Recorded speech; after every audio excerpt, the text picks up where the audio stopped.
Salam sejahtera Malaysia, salam sejahtera tuan-tuan dan puan-puan semua. Hari ini Malaysia, rakyat Malaysia bakal digemparkan dengan berita tergempar mengejutkan panas hari ini berkaitan dengan isu-isu semasa politik di Malaysia, berkaitan dengan pendidikan, ekonomi dan segalanya ada di sini untuk semua isu-isu hangat di Malaysia. Mari kita menonton video hari ini, apa yang ada hari ini. Sila tekan butang subscribe, like dan share video ini. Jangan lupa tekan tombol lonceng untuk info-info yang lebih banyak daripada channel ini. Berita akan dimulakan beberapa saat lagi.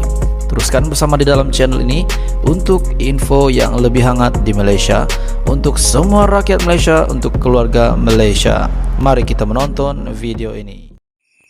Selamat malam, salam sejahtera Malaysia. Berita tergempar untuk rakyat Malaysia dan sudah pasti untuk penyokong Najib dan penyokong Mahathir dan juga penyokong gerakan tanah air. Berita dipetik daripada utusan Malaysia. Menang dahulu, baru bincang calon Perdana Menteri. Kenyataan daripada Tun Mahathir. Bangi, Tun Dr. Mahathir Mohamad mendedahkan gerakan tanah air ataupun GTA belum mempunyai calon Perdana Menteri kerana mahu memberi tumpuan kemenangan pilihan raya umum ke-15. Tiada calon lagi, sekiranya menang barulah ditentukan siapa calon Perdana Menteri. Sekiranya dinamakan terlebih dahulu, tetapi tidak menang, tiada makna, kata pengerusi penaja gerakan tanah air dalam sidang akbar selepas majlis pengumuman calon PRU 15 Gerakan Tanah Air, Parti Pejuang Tanah Air. Bekas Perdana Menteri itu berkata, pihaknya mahu memastikan Malaysia tidak dirosakkan oleh pihak tidak bertanggung jawab. Atas faktor itu, GTA menampilkan semua calon yang rekod baik dan tidak terbabit dengan jenayah serta pertuduhan di mahkamah yang datang dari pelbagai latar belakang. Biarpun mereka tidak menjalani Tapisan Suruhanjaya Pencegahan Rasuah Malaysia (SPRM), tetapi mereka dalam kalangan yang berintegriti dan layak menjadi wakil rakyat, malah layak menjadi menteri pun. Sementara itu ditanya mengenai sama ada bekas Ketua Polis Negara Tan Sri Abdul Hamid Bador menjadi calon gerakan tanah air bagi Parlimen Rembau, Dr. Mahathir memaklumkan bahawa Abdul Hamid belum bersedia. Dalam perkembangan mengenai beberapa pemimpin UMNO yang disingkirkan, Dr. Mahathir berkata, beliau mengakui sedih dengan Datuk Seri Syahidan Kasim, Datuk Tajuddin Abdul Rahman, dan Tan Sri Anwar Musa. Saya berpendapat mereka bertiga bukan orang Presiden UMNO, sedangkan beliau mahukan orang-orang dia yang jadi calon. Di berita yang sama, utusan Malaysia, PRU 15. Muhammad Nizar tekad terus perjuangan Bapa di Pekan. Kontan, calon BN Barisan Nasional Pilihan Raya Umum ke-15 PRU 15. Bagi kerusi Dewan Undangan Negeri DUN Peramujaya, Datuk Muhammad Nizar Najib tekad meneruskan perjuangan bapanya, Datuk Sri Najib Tun Razak di Parlimen Pekan. Beliau berkata, pencalonannya di kerusi itu merupakan satu tanggungjawab cukup berat untuk dipikul demi rakyat. Kini tugas saya untuk meneruskan perjuangan Bapa di Pekan. Ia tanggung jawab saya fikir amat berat untuk dipikul kerana ayahanda telah melakukan banyak inisiatif pembangunan untuk rakyat. Apapun saya cuba yang terbaik menjejak langkah ini. Ini bukan satu jejak mudah untuk dilakukan, tapi saya akan berikan yang terbaik, katanya ketika ditemui pada majlis pengumuman calon Barisan Nasional Pahang. Muhammad Nizar juga berkata, sebagai calon baharu, beliau akan bersama membantu memperkukuh kerajaan negeri jika diberikan peluang oleh rakyat untuk berkhidmat. Kami akan terus membantu kerajaan negeri meneruskan agenda membela dan menyejahterakan rakyat. Saya sendiri akan fokus kepada usaha membangunkan anak muda dengan mewujudkan lebih banyak peluang pekerjaan, meningkatkan kemahiran golongan itu selain membantu menarik pelaburan baharu ke kawasan Pekan. Dalam pada itu, beliau juga berkata, walaupun usaha itu tidak mudah, beliau akan tetap usahakan demi kepentingan penduduk di Pekan, Amnya, dan Pahang khususnya. Umum ke-15 pada 5 November. Malam ini malam kesedihan yang teramat sangat. Semua bilik gerakan Barisan Nasional BN Parlimen Arau telah ditutup dan bendera telah diturunkan. Ini pasti mengejutkan Zahid Hamidi dan penyokong BN, yaitu ataupun penyokong di Parlimen Arau, penyokong Barisan Nasional di Parlimen Arau, Datuk Seri Syahidan Kasim. Kali pertama dalam sejarah itu adalah yang diucapkan oleh Syahidan. Sebelum ini, Syahidan memberitahu bahwa UMNO bahagian Arau hanya menghantar satu nama saja sebagai calon Barisan Nasional bagi kerusi parlimen itu. Keputusan untuk meletak satu saja nama tersebut diputuskan jawatan kuasa UMNO bahagian Arau dan bukan ditentukan oleh dirinya, katanya.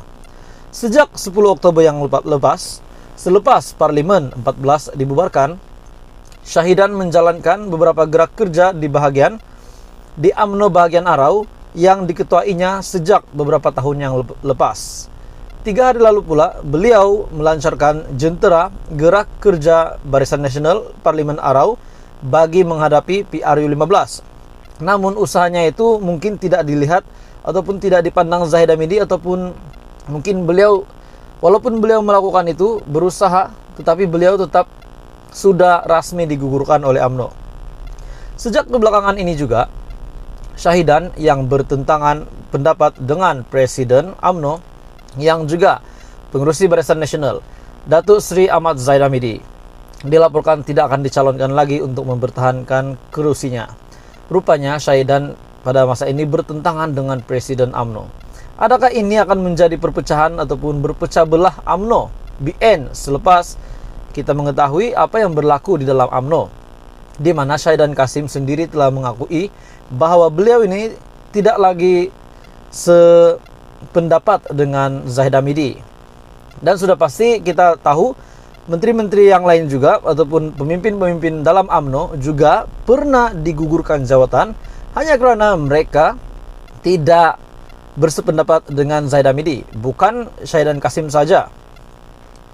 Agenda Daily, yaitu artikel hari ini yang saya petik, sedang menghubungi Syahidan bagi mendapatkan pengesahan dan maklumat lanjut. Sementara itu, status Datuk Zahidi Zainul Abidin masih belum terjawab, sama ada beliau bakal digugurkan atau dikekalkan bagi mewakili Barisan Nasional mempertahankan kursi parlimen. Selain daripada itu, tuan-tuan dan puan, ini juga satu berita paling mengejutkan. Bukan itu saja yang saya mention tadi ataupun yang kita dengar tadi. Hari ini juga, kali ini juga pasti menggemparkan Zahid Hamidi, menggemparkan Barisan Nasional. 13 bilik gerakan UMNO jempol tutup sebagai tanda protes. Protes apa? Mari kita baca berita ini.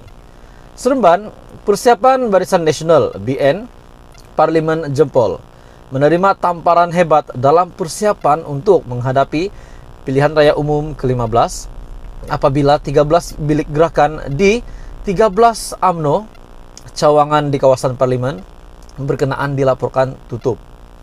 Tindakan itu dipercayai dilakukan berikutan rasa tidak puas hati terhadap calon kursi parlimen jempol yang dikatakan bukan pilihan orang.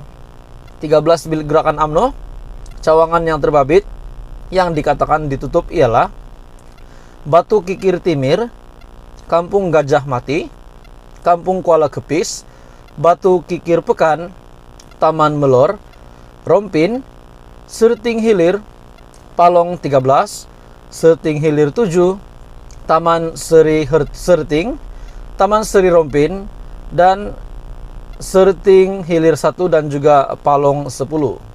Ketua UMNO bahagian jempol, Datuk Seri Muhammad Salim Muhammad Syarif, yang juga penyandang kerusi berkenaan, dikatakan tidak dicalonkan. Sebaliknya, timbalan Ketua UMNO bahagian, Datuk Samsul Kahar Muhammad Deli, dikatakan diletakkan sebagai calon kerusi terbabit. Mungkin Datuk Samsul Kahar ini bukan pilihan di Parlimen jempol. Mereka tidak ingin Datuk Seri Muhammad Salim Muhammad Syarif ditukar.